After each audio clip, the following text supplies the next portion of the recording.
I'm Alex Sharfin, and this is the Momentum Podcast, made for empire builders, game changers, trailblazers, shot takers, record breakers, world makers, and creators of all kinds. Those among us who can't turn it off and don't know why anyone would want to. We challenge complacency, destroy apathy, and we are obsessed with creating momentum so we can roll over bureaucracy and make our greatest contribution. Sure, we pay attention to their rules, but only so that we can bend them, break them, then rewrite them around our own will. We don't accept our destiny, we define it. We don't understand defeat because you only lose if you stop, and we don't know how. While the rest of the world strives for average and clings desperately to the status quo, we are the minority, the few, who are willing to hallucinate there could be a better future, and instead of just daydreaming of what could be, we endure the vulnerability and exposure it takes to make it real. We are the evolutionary hunters, clearly the most important people in the world,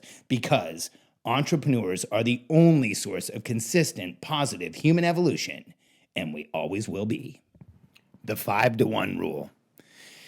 This is probably one of the most foundational and game-changing concepts for me as an entrepreneur in understanding how to work with, lead, and manage teams. So Katie and I are getting ready right now to fly out to California to go to Taki Moore's event, which I am beyond pumped. Matt Olaya, our CMO, is flying out with me. And so if you hear anything in the background, it's Katie packing or getting the kids ready. But I still felt inspired to just grab the microphone, put it on my phone, and record this podcast for you. Because yesterday I shared with our high-end coaching masterminds this concept, and it's called the 5-to-1 rule. Let me share with you where it comes from before I share with you what it is, because when it comes to relationships, I'm obsessed with how do you create better relationships? What are the tactics that create cohesive relationships where everybody works together? What does it take to make it so that relationships actually work long term?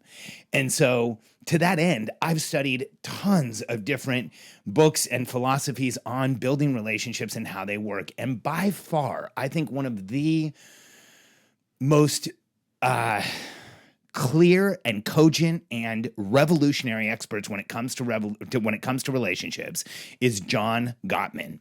Now, Gottman's a psychotherapist, and he actually works mostly with married couples, but he's not a normal psychotherapist. He's not Freudian. He doesn't look at like all weird stuff, like Freud, who believed we just all wanted to have sex with our parents and other weird stuff.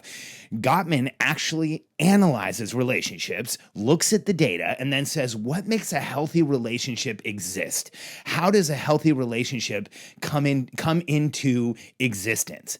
And one of the things that Gottman has found in his analysis is that when we are in a relationship with someone, when we are interacting with someone, we need to have 5 positive interactions for every 1 corrective interaction. I didn't say negative interaction. Like you need to have even more positive for a negative interaction. But for every 5 positives, we can have 1 corrective conversation be heard. Now, this is Gottman's information, and I love his stuff because he goes to a level of analysis that's obsessive. He looks at what does it really take? What really happens when we interact as people? And I absolutely can tell you that this is real, because I'm ashamed to admit that when I first started as an entrepreneur, I looked at things in the opposite. I used to be one of those entrepreneurs, and I'll tell you a story about one of my clients in just a second, but I used to be one of those entrepreneurs that I felt like if I told my team they were doing anything right, it might hurt me. If I told them they were doing the right things, that they might slow down or get complacent or get comfortable. I used to feel like I couldn't tell my team they were doing the right things. I couldn't give them compliments because it might demotivate them. So many entrepreneurs feel the same way. In fact, here's the problem for us as entrepreneurs, and let's just admit this out front. We are deficit-based creatures. Here's what I mean by that. As entrepreneurs, we are always looking for what is the deficit, what's the problem, what's the issue, what's the thing that should change. And so when we interact with people, we often just look at people and we look at deficit. And we see deficit and we communicate what the problems are, but rarely do we communicate what the positives are. And when I say this is one of the biggest game-changing concepts in my management or my leadership of people, I can tell you that this changed everything for me. Because when I really leaned into this concept and started trying to acknowledge when people were doing right and started actually telling people I was proud of them and I was excited for them, and not even when my team doesn't have to do anything extraordinary these days, I just point out when they're doing the right thing, when I'm happy about what they're doing, when I'm excited about what they're doing, when I'm proud of them, when I feel any form of positive, I express it. And what's happened is I rarely have to have any type of corrective conversation, because by telling my team what I want, by constantly telling them where the positive is, by constantly reflecting to them where I feel good about what they're doing, they just increase all of those activities and behaviors. And so we rarely have to have a corrective conversation. And here's what's interesting. When I do have to have a corrective conversation, it's often my team bringing it to me. They come to me and say, hey, I made a mistake here. In fact, I can remember a couple months ago, Justin Light on my team, who is one of my favorite people in the world. And Justin came to me and said, hey, man, I need to tell you, I made this huge mistake. And it was an issue that cost us, I don't know, some money. There was an issue with what we quoted somebody and then what we collected or something like that. And I remember thinking, I can remember a time where had I found this issue, I would have gotten on the phone and yelled and screamed at Justin. I can remember a time where I never knew about issues like this because my team hid them from me because that was my behavior. I can remember a time where I felt like I had to play detective in my business because I didn't know if everybody was doing what they should. Contrast that with today, where if my team makes a mistake, they bring it to me and I can coach a solution and we can move forward because they know that we're just going to keep moving forward. And they're no longer afraid of me. I don't look for the negative in everyone. In fact, I try and do everything I can to have 5 positives to every corrective. Now, I want you to think about this. Because in order to have any healthy relationship, and I am including your significant other, 5 positive to any corrective. Are you even getting close? And when you think about your team, are they getting 5 positive to any corrective? I'll give you some tactics in a minute, but first I want to share with you a story of one of our clients. We were working with her a few years ago. This was one of our real estate clients. And when I shared this concept, she was incredulous. She was like, you can't do this. If you do this for your team, they're not going to work. They're not going to try. You tell them they're doing well, they're going to back down. I've tried this before. It's not going to work. So we had this huge, I wouldn't say argument, but maybe passionate discussion around this. And we finally convinced her to give it a shot. We finally broke her down to the point where she said, okay, for 2 weeks, she was going to try doing the 5-to-1 rule and see what happened. And with the caveat that at any point in time, she was going to stop if it got uncomfortable. And she probably was going to go back to the way she was before anyway. And she was one of those few people that I said, hey, I think you should actually use hashtags or hash marks on a sheet of paper so that you know whether you're actually doing this. And so she went back and she applied it. And she called us after about a week and she said, you know what, I think it's kind of working. My team seems like they're doing more. They seem like they're, working a lot harder. And then she called me back a few days later and she said, my team just had an intervention with me. And I said, what? She said, yeah, they pulled me all into a room, or all of them pulled me into a room. They sat me down. It was really dramatic. And they asked me if something was wrong because one of them was convinced that I was dying because my attitude towards them had shifted so much. Let that sink in. That's a business owner with a team that she's treating well and they think she's dying. That should tell us everything we need to know about what happens when you don't treat your team well. Like the fact that now she's doing the right thing, they think she's dying. I don't ever want any of you to ever get there. I want you to have teams that love and respect you. I want you to have teams that lean in and do the right thing. I want you to have teams that chase the positive and ignore the negative and let you know when there's a problem. And I want you to have teams that you can trust long term. And this is exactly how it works. But it's interesting, and it's not even an easy connection to make, that by telling people that they're doing the right things, by telling people what you want them to do, by telling people what you're happy that they're doing, that they will continue to do those things. This is the path to having a team that you trust implicitly. This is the path to having a team that you're excited to work with every day. It's just not a very clear path. So if you start doing this now, you're going to see massive changes, and look for any opportunity to do this. The person on your team doesn't have to do something extraordinary. Just catch them doing the right thing. Let them know how much you appreciate them. Let them know when they're doing the right thing that it is the right thing, and they'll do more of it. We have a daily huddle in our company. We actually have a section of the daily huddle called Got Caught Being Awesome. And our entire team shares who on our team was caught doing something right, who on our team was doing something awesome, who on our team are we excited about. And every day, without fail, I have something that I have to say, because I have that much love and respect for my team and for what they do every day. And I love that section of our huddle.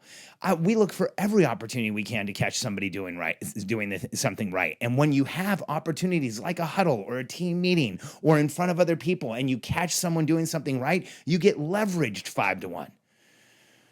And so this concept runs so deep and it works so well that I want you to think about what opportunities you have to catch someone on your team doing right. I want you to start thinking about, are you actually following the 5-1 rule? I want you to start thinking about, are you in the relationships that you have with everyone in the world, are you doing this? Because take it from someone who had to learn the hard way.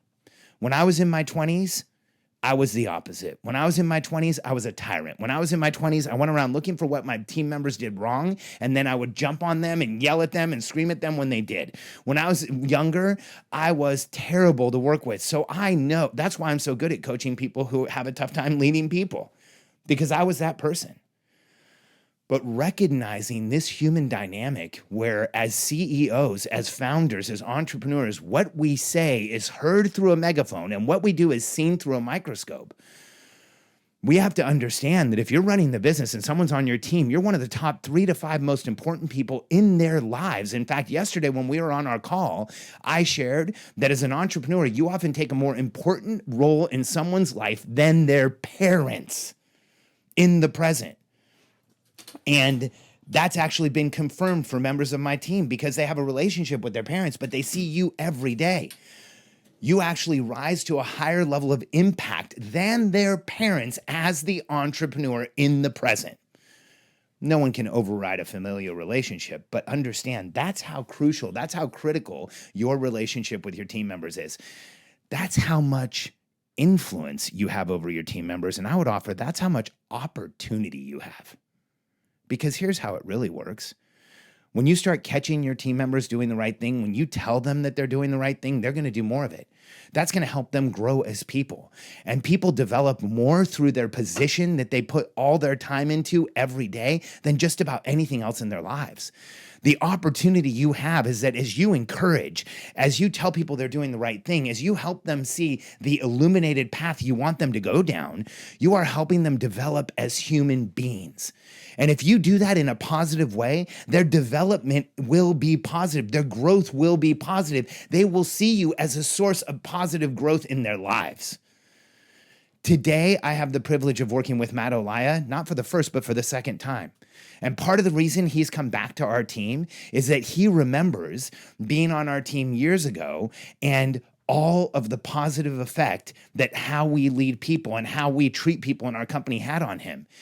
And he said one of the most amazing things I've had a team member say after he was back on our team for a couple of weeks, we were on the huddle, and he said, you know, I can't tell you how much it means to be back on a team where you're listened to, you're respected, you're heard, we have systems, we have structure, and we're all taken care of. And I remember, I'm paraphrasing, by the way, I don't know that Matt said taken care of, but he said a lot of other things. And I remember sitting there thinking, this is why I do this, so that I can have the privilege of working with someone as good as Matt for a second time.